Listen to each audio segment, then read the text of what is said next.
Total आपका ये 70 number का पेपर होने वाला है। तो पूरे के पूरे 70 के 70 नंबर आपके इसी पेपर से आने वाले हैं। तो पेपर को आपको यहाँ पर लास्ट तक देखना है और अगर चैनल पर पहली बार तो चैनल को सब्सक्राइब कर लेना है। अगर आपको वीडियो अगर इसका पीडीएफ चाहिए तो पीडीएफ के लिए आपको टेलीग्राम चैनल ज्वाइन करना पड़ेगा, वहाँ पे आपका इसका पीडीएफ पूरा का पूरा मिल जाएगा। तो इसमें आपको सबसे पहले ऊपर आपको यहाँ पे अपना अंकों में रोल नंबर डाल देना है और यहाँ पे आपको शब्दों में रोल नंबर लिख देना है। और यहाँ पे राजनीति विज्ञान का पेपर, पॉलिटिकल साइंस का 11वीं क्लास का। इसके बाद आपको यहाँ पर नीचे दिए गए निर्देशों को अच्छे से पढ़ लेना, जिसमें पहला निर्देश लिखा है कि परीक्षार्थी प्रश्न पत्र के पहले पृष्ठ पर अपना अनुक्रमांक अवश्य लिखें। दूसरा लिखा गया कि प्रत्येक प्रश्न के सामने उसका अंक भार अंकित किया गया। यहाँ पे आपका इंग्लिश में लिखा हुआ, इंग्लिश और हिंदी दोनों में पेपर आपका होने वाला है। तो बस आपको वीडियो में बना रहना है, एकदम मज़ेदार पेपर आपका होने वाला है। चलो चलते पहले प्रश्न, क्योंकि पहला प्रश्न इसमें क्या पूछा गया है। तो यहाँ पे आप देख सकते हैं कि जो सबसे पहला प्रश्न आपका यहाँ पे पूछा गया है, तो सबसे पहले प्रश्न में आपका खंड ए स्टार्ट होने वाला है, जिसमें आपसे पार्ट ए में पूछा है कि बहु विकल्पीय प्रश्न, प्रत्येक प्रश्न के लिए 1 अंक आपका इसमें दिए जाने वाला है। तो पहला प्रश्न पूछा गया कि भारतीय संविधान का कौन सा औपचारिक रूप से निर्माण किया गया। कौन से औपचारिक रूप से निर्माण किया, राष्ट्रपति द्वारा, संविधान सभा द्वारा, पंडित नेहरू द्वारा या फिर कैबिनेट मिशन द्वारा। तो इसका आंसर आपका बी हो जाएगा, जिसमें आपका संविधान सभा द्वारा इसका निर्माण होगा। प्रश्न नंबर दूसरा पूछा गया, सन 1940 में उद्देश्य प्रस्ताव किसने प्रस्तुत किया था। पंडित जवाहरलाल नेहरू ने, महात्मा गांधी ने, सरदार पटेल ने या डॉक्टर अंबेडकर ने। किसने किया था, तो दूसरे का आंसर हो जाएगा पंडित जवाहरलाल नेहरू ने उद्देश्य प्रस्ताव प्रस्तुत किया था, जो आपका यहाँ पर 1940 में। प्रश्न नंबर तीसरा पूछा गया, जिसमें पूछा गया कि किस आदेश के द्वारा न्यायालय किसी गिरफ्तार व्यक्ति को न्यायालय के सामने प्रस्तुत करने का आदेश देता है। इसमें लिखा है पहला ऑप्शन लिखा है बंदी प्रत्यक्ष, दूसरा लिखा है उत्प्रेषक लेख, तीसरा परमादेश और चौथा यहाँ पे अधिकार पेक्षा। तो इसमें से कौन सा आ जाएगा, तीसरे में आपका बंदी प्रत्यक्षीकरण आ जाएगा। तो इस तरह से 3 के 3 प्रश्न आपके हो गए। अब नेक्स्ट प्रश्न की बात करने वाले, नेक्स्ट प्रश्न क्या है उसकी पूरी की पूरी बात इस वीडियो में करने वाला हूँ। तो वीडियो को आपको लास्ट तक देखते रहना, सारे के सारे प्रश्न आपके यहाँ पे विद आंसर के साथ मिलने वाले हैं। तो यहाँ पे आपका प्रश्न नंबर जो स्टार्ट होने वाला प्रश्न नंबर आपके यहाँ पे तीसरा हो जाएगा, इसमें पूछा गया कि किस मौलिक अधिकार को 44वीं संविधान संशोधन द्वारा मौलिक अधिकारों की सूची से हटाया गया था। तो पहला स्वतंत्रता का अधिकार, दूसरा यहाँ पे आ जाएगा समानता का अधिकार, तीसरा संपत्ति का अधिकार, चौथा शोषण के विरुद्ध अधिकार। तो इसमें आपका आ जाएगा तीसरा संपत्ति का अधिकार हटा दिया गया था। प्रश्न नंबर 5 में पूछा गया कि भारत में लोकसभा चुनाव में खड़े होने के लिए उम्मीदवार को कम से कम कितने वर्ष का होना चाहिए।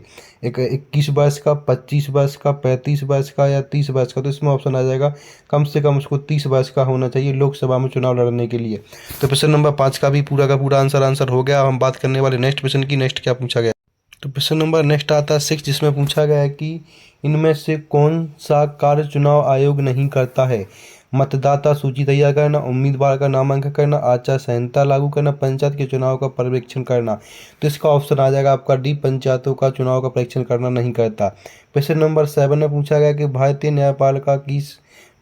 न्यायपालिका की संरचना के अंतर्गत सबसे निचला स्तर कौन सा है।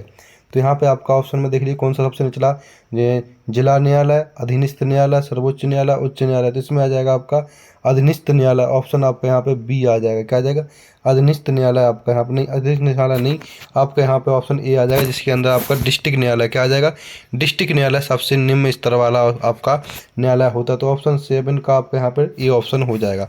नेक्स्ट प्रश्न की बात करते हैं। नेक्स्ट प्रश्न आपका इसमें 8 आ जाएगा, जिसमें पूछा गया कि महात्मा गांधी की पुस्तक का नाम क्या था, रिपब्लिक, लेवियन या फिर 2 ऑप्शन और दे रखे, उनकी हम बात करने वाले, नीचे दे रखे उनकी हम पूरी की पूरी बात करें। तो उनकी पुस्तक का नाम क्या था, महात्मा गांधी की उनकी पुस्तक का नाम था हिंद स्वराज। तो यहाँ पे 8 का हिंद स्वराज हो जाएगा। प्रश्न नंबर 9 में भारत के राज्यों में राज्यपाल की नियुक्ति कौन करता है, मुख्यमंत्री करता है, राष्ट्रपति द्वारा होती है, लोकसभा अध्यक्ष द्वारा या गृह मंत्री द्वारा।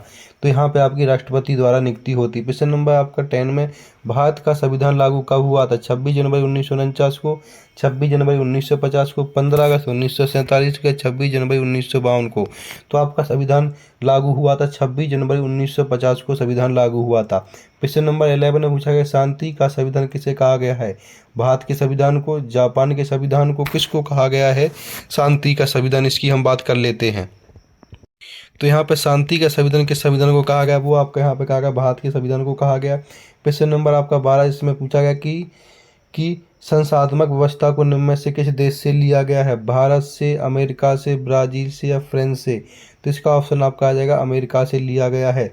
प्रश्न नंबर नेक्स्ट, जिसमें विधायिका द्वारा बनाए गए कानून को लागू करने के लिए जिम्मेदार कौन है?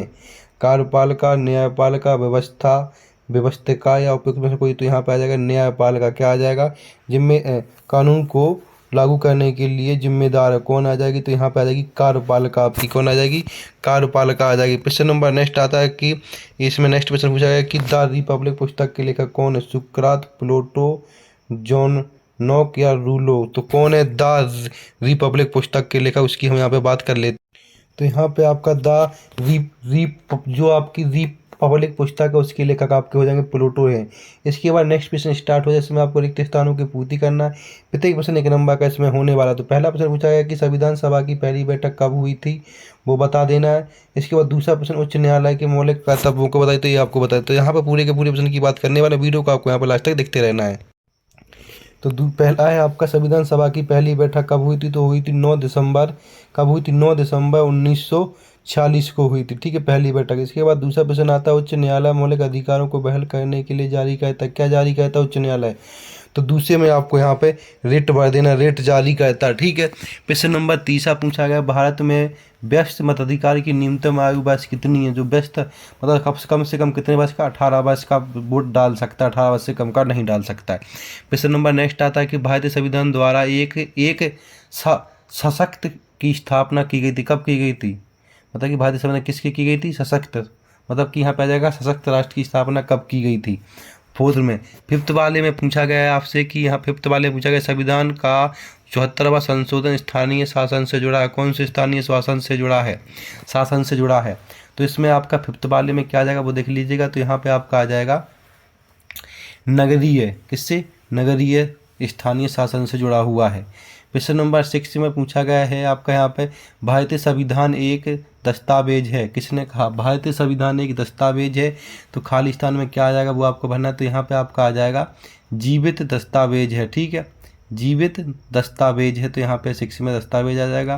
प्रश्न नंबर आपका यहाँ पे हो जाता है 7 में पूछा गया है कि इंटरनेट का प्रयोग करने वाले को क्या कहा जाता है? इंटरनेट का प्रयोग करने वाले को हम क्या कहते हैं वो बताना। तो इंटरनेट के प्रयोग करने वाले को हम निजी कहते हैं। ठीक है, यहाँ पे कहा जाएगा, यहाँ पे आ जाएगा नेटिजन कहते हैं, नेटिजन कहते हैं। इसके बाद नेक्स्ट प्रश्न न्यायपालिका व्यक्ति की रक्षा करता है। कैसे रक्षा करता है न्यायपालिका व्यक्ति की? वो आपको यहाँ पे बता दें। तो न्यायपालिका व्यक्ति की रक्षा कैसे करता है वो आपको यहाँ पे बता देना। तो वो आपको यहाँ पे आ जाएगा, देख लीजिएगा। तो वो आपको यहाँ बता देना। तो किस तरह से आ जाएगा यहाँ पे प्रश्न नंबर 8 का? तो यहाँ पे आ जाएगा अधिकार की रक्षा करता है। इसके बाद प्रश्न नंबर 30 पूछा अति लघु उत्तर प्रश्न जो आपके लिए 1.5 नंबर के होने वाले। तो सारे के सारे प्रश्न को आपको कर लेना है अच्छे से। जितने प्रश्न हम बताएंगे वो सारे के सारे प्रश्न इंपॉर्टेंट होने वाले। तो आप वीडियो में बना लेना, सारे के सारे प्रश्न इसमें कराए जाएंगे आपके। तो यहाँ पर नेक्स्ट प्रश्न जो आपका था आदि लघु उत्तर प्रश्न स्टार्ट होने वाला है, जिसमें पहला प्रश्न पूछा गया कि भारतीय संसद के दोनों सदनों के नाम लिखिए।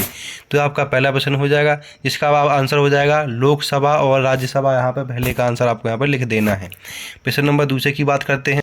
तो प्रश्न नंबर दूसरा क्या पूछा गया वो देख लीजिए। दूसरा पूछा गया कि यहाँ पे संसद के कोई 2 कार्य लिखिए। इसके बाद तीसरा पूछा गया संविधान के किस अनुच्छेद में संशोधन विधि का वर्णन किया गया है। तो वो 368 क्या आ जाएगा? 368 आ जाएगा आपका तीसरे का। चौथे में संविधान को मूल संरचना के सिद्धांत से क्या आशय है बता देना। फिफ्थ में JS बिल के अनुसार स्वस्थ समृद्ध कार्य कौन से हैं वो बता देने। 6 में पूछा गया कि मानवता के 2 आयाम लिखो, ये बता। इसके प्रश्न नंबर 7 में नागरिकों को समान मताधिकार दिया जाना किस प्रकार की समानता का प्रतीक है, आपको बता। प्रश्न नंबर 8 में लोगों के विस्थापित होने का एक कारण लिखिए। प्रश्न नंबर आपका यहाँ पर 9 में एक संस्कृति का एक राज्य की अवधारणा से क्या आशय है ये होता है। तो यहाँ से इस तरह के आपके लघु उत्तरीय प्रश्न होने वाले, तो सब के सब आपको अच्छे से याद कर लेने हैं। इसके बाद 10 नंबर जो प्रश्न आती है लघु उत्तरीय, उसमें पूछा है कि राष्ट्र निर्माण के 2 तत्वों के नाम लिखिए। इसके बाद खंड आपका 20 स्टार्ट हुआ है, इसमें लघु उत्तरीय प्रश्न पूछे गए हैं जो आपके 1.5 नंबर का एक प्रश्न यहाँ पे होने वाला है। तो चौथा प्रश्न पूछा गया कि 73वें संविधान संशोधन की 3 विशेषताएं लिखिए। प्रश्न नंबर 5 पूछा गया पंचायती राज व्यवस्था की त्रिस्तरीय बनावट क्या है। प्रश्न नंबर 6 में भारतीय संविधान को जीवंत दस्तावेज क्यों कहा जाता है। प्रश्न नंबर 7 में लचीले और कठोर संविधान में कोई 2 अंतर लिखिए। प्रश्न नंबर 8 में भारतीय संविधान का राजनीतिक दर्शन क्या है। 9 नंबर में पूछा गया है कि भारतीय संविधान की 4 प्रमुख विशेषताएं लिखिए। 10 में पूछा गया कि हानि सिद्धांत क्या है। प्रश्न नंबर 11 में पूछा गया कि लोकतांत्रिक देशों में नागरिकों की कौन सी राजनीतिक अधिकार दिए गए हैं। तो ये आपका 11 नंबर प्रश्न। तो यहाँ से आपके लघु उत्तर प्रश्न स्टार्ट हो गए थे। सारे के सारे प्रश्नों को आपको यहाँ पे अच्छे से कर लेने, जितने प्रश्न बताएंगे वो सारे के सारे प्रश्न इंपॉर्टेंट है, तो इन सारे के सारे प्रश्नों को आपको अच्छे से कर लेना है। नेक्स्ट प्रश्न की नेक्स्ट प्रश्न इसमें क्या पूछा, प्रश्न नंबर आपको यहाँ पर आ जाता है 12 नंबर, जिसमें पूछा गया है कि राष्ट्रवाद से पराधीन राष्ट्रों को क्या लाभ होता है। प्रश्न नंबर आपका 13 में राष्ट्रवादी भावनाओं को प्रेरित करने वाले 2 कारकों का उल्लेख कीजिए। प्रश्न नंबर 14 में धर्मनिरपेक्ष के 2 पहलू कौन से बता देने आपको। प्रश्न नंबर 15 में अंतर धार्मिक वस्तु को स्पष्ट कीजिए। तो इस तरह से आपके लघु उत्तर प्रश्न पूरे के पूरे हो चुके हैं। आप खंड सी की बात करने वाले, जिसमें आपसे दीर्घ उत्तर प्रश्न पूछे गए, लॉन्ग टाइप क्वेश्चन, जिस प्रश्न का आपको 4 नंबर मिलने वाला है एक प्रश्न का। तो यहाँ पर देखिए 16 नंबर प्रश्न पूछा गया कि प्रस्तावना में दिए गए भारतीय संविधान के उद्देश्यों का वर्णन कीजिए। तो 16 नंबर प्रश्न हो गया। नेक्स्ट प्रश्न क्या वो इसकी बात कर लेते हैं। इसके बाद प्रश्न नंबर आपके यहाँ पर सकते हैं, जो आपका 17 नंबर प्रश्न इसमें पूछा गया अनुपातिक न्याय क्या है, इसको स्पष्ट कीजिए। अथवा वाला में न्याय के 3 सिद्धांतों को लिखिए। दोनों में से कोई एक प्रश्न करना होता है, उसको आप कर सकते हैं अच्छे से। प्रश्न नंबर 18 में अधिकार हमारे बेहतरी के लिए आवश्यक है, स्पष्ट कीजिए। अथवा वाले प्रश्न को देख सकते